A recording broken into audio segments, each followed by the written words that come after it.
Hi, and welcome to the deep dive. So today we're really diving into something big.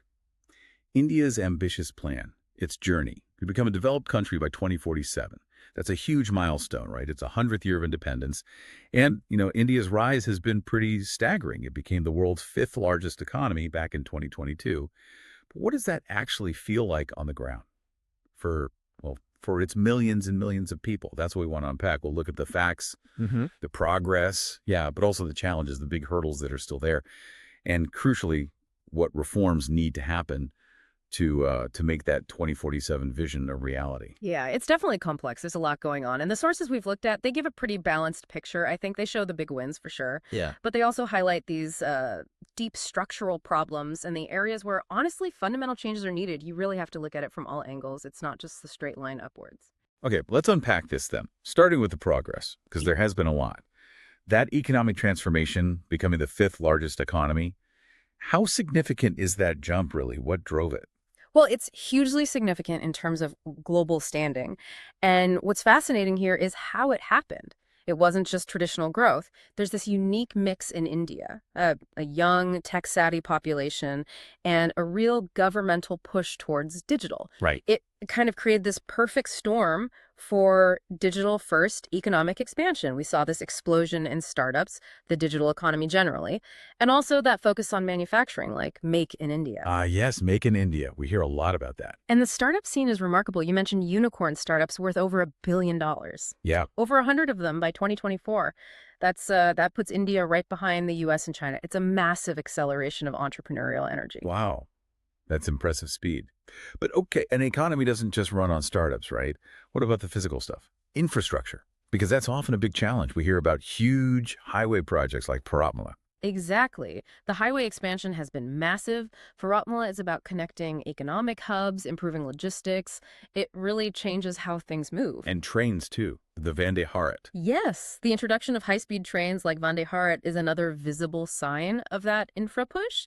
And alongside that, you've got a big boost in renewable energy. Solar and wind are growing fast. Which is critical for sustainability, of course. Absolutely. And then there's the Smart Cities mission, trying to modernize urban areas, make them more efficient, more livable, all these physical improvements. They directly support the economic growth we were just talking about. They're like the arteries. Got it. Okay, so economy, infrastructure. Mm. What about the digital side? You mentioned the digital push. The Digital India Revolution, Mm. I mean, UPI, the payment system, hmm it feels revolutionary. Just scan a code, pay instantly. hmm It really seems to have changed daily life for so many people. It truly has. And UPI is just one part, maybe the most visible part, of a much broader digital transformation. Think about Jan Dhan Yojana, over 500 million new bank accounts opened. That's huge for financial inclusion. 500 million. That's incredible. It brought a massive chunk of the population into the formal financial system, and then direct benefit transfers, DBT. Using this digital backbone means subsidies go directly to people, cutting out a lot of the old leakages and corruption. Okay. So it's more efficient. Much more. It's this whole Aadhaar plus mobile plus bank setup. They call it the Jam Trinity. It's become key for how the government delivers services now. Right. The Jam Trinity. Heard that term. Okay. So we have economic growth, infrastructure, digital transformation. What about social programs? Direct help for people, like sanitation. Swachh Bharat was very high profile. Yes, Swachh Bharat definitely increased rural sanitation access, aiming to get rid of open defecation, a huge public health goal. And healthcare. Correct. Ayushman Bharat. That's another big one. It aims to be the world's largest government health insurance scheme, offering free secondary and tertiary care to millions of the most vulnerable families. The scale is just immense. It sounds ambitious. It is. And there are others too, like PM Awas Yojana, building millions of homes for the poor, addressing that basic need for shelter. Plus, programs focused on Youth Skill India for job training, Startup India to encourage new businesses, trying to harness that demographic potential. So a lot happening on the domestic front. How has all this translated globally? Is India punching higher on the world stage? We seem to hear more about stronger ties with the U.S., the Middle East, the Indo-Pacific. Definitely.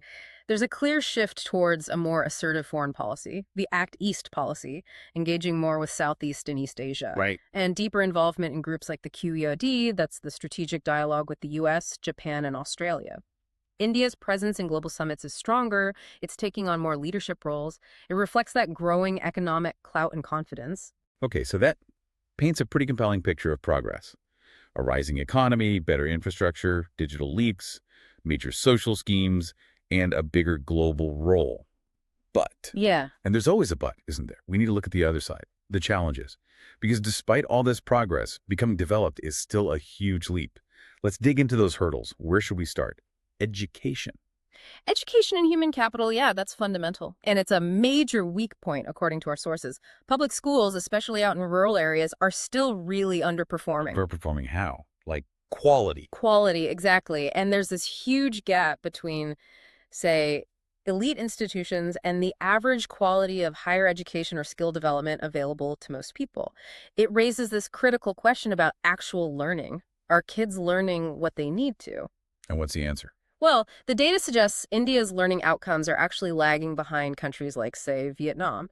So it's not just about getting kids into school, it's about the quality of what they learn there. Are they being prepared for the modern world? Maybe not adequately. That's concerning.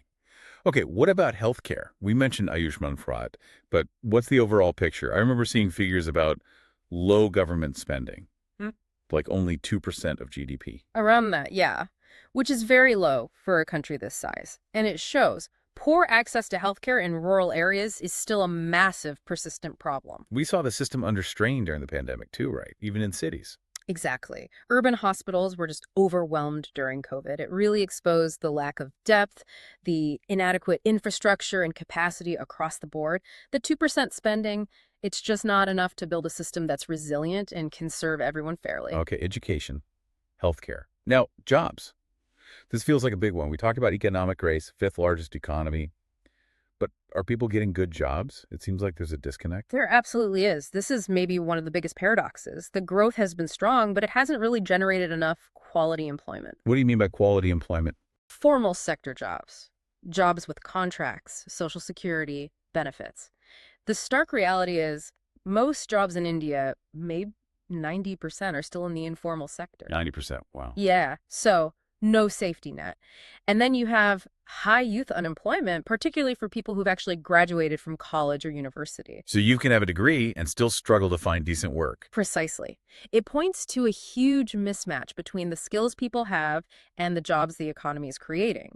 The growth seems increasingly driven by sectors that maybe don't need masses of labor in the same way. That leads into the next point, doesn't it? Inequality. You hear about India's booming billionaire class, but then you also see persistent deep poverty, especially in rural areas. It feels like two different Indias sometimes. So it's a stark contrast. Wealth concentration is incredibly high. The top 10% owns something like over 70% of the country's wealth. 70%. That's a lot.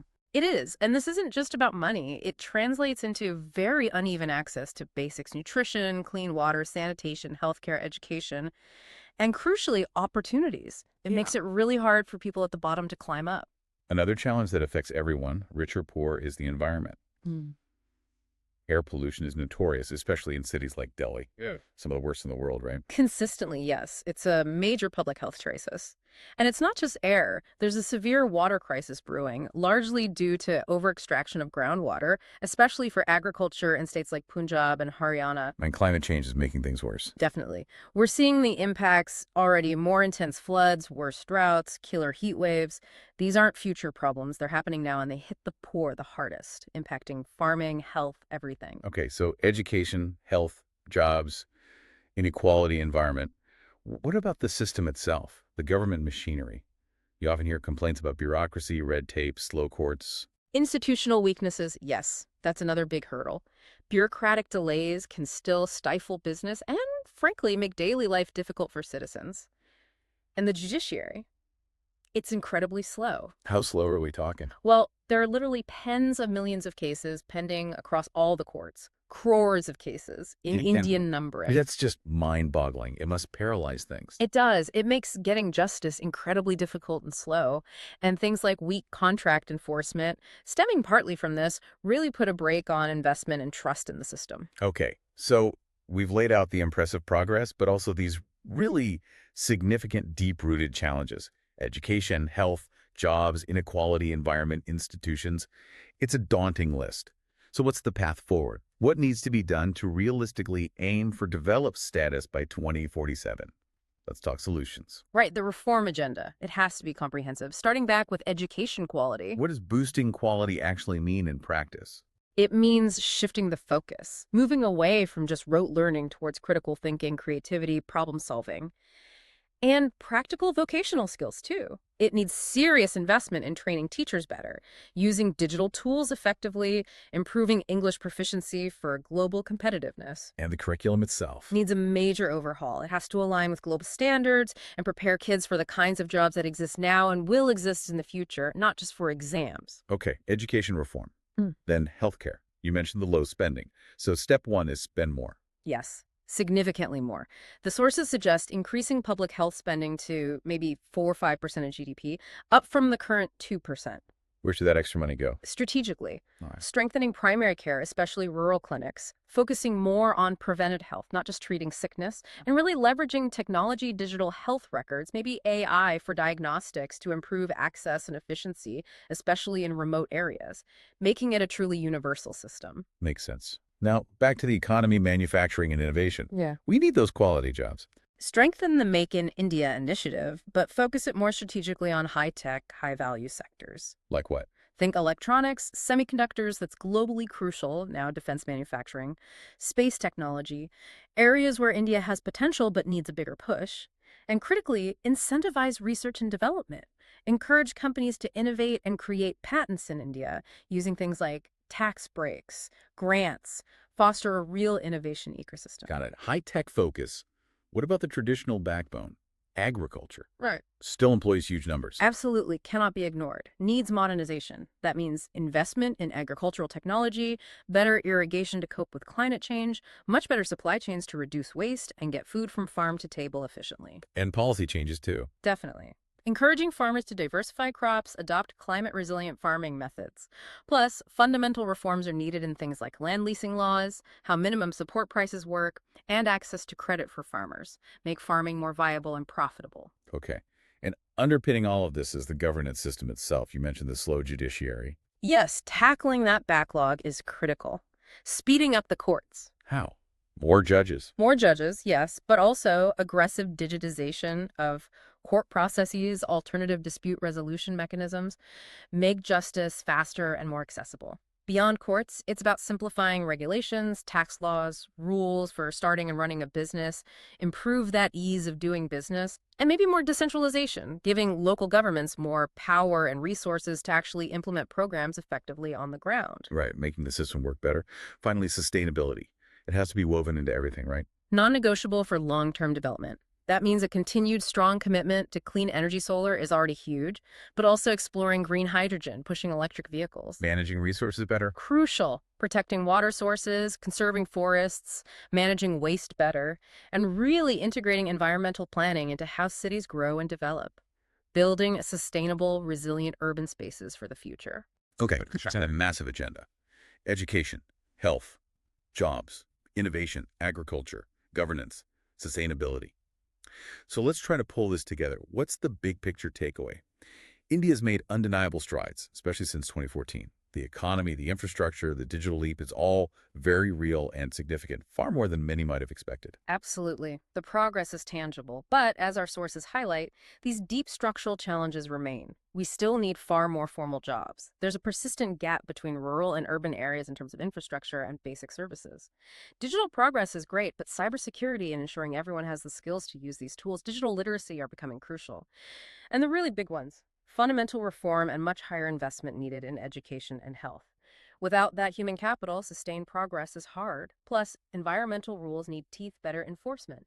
And overcoming that institutional inertia, making the government machinery faster and more effective, that remains a constant battle. So the conclusion seems to be, India is definitely on a promising trajectory. Lots of achievements to point to. But hitting that developed nation target by 2047 isn't guaranteed.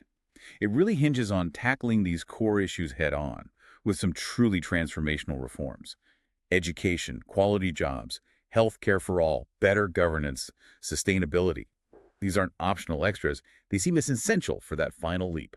That sums it up well. The potential is enormous, but realizing it requires navigating these complex challenges successfully over the next couple of decades. Okay. So here's a final thought for you, our listeners, to maybe mull over. We've seen this picture of incredible dynamism alongside profound, persistent challenges. Given everything we've discussed, the scale of the triumphs and the depth of the hurdles, what single area do you think will be the absolute make or break factor? What's the most critical piece for determining if India actually achieves that developed nation status by 2047? Is it doubling down on the digital momentum? Or is it the harder, slower work of fundamentally transforming social infrastructure like education and health and reforming governance? Something to think about.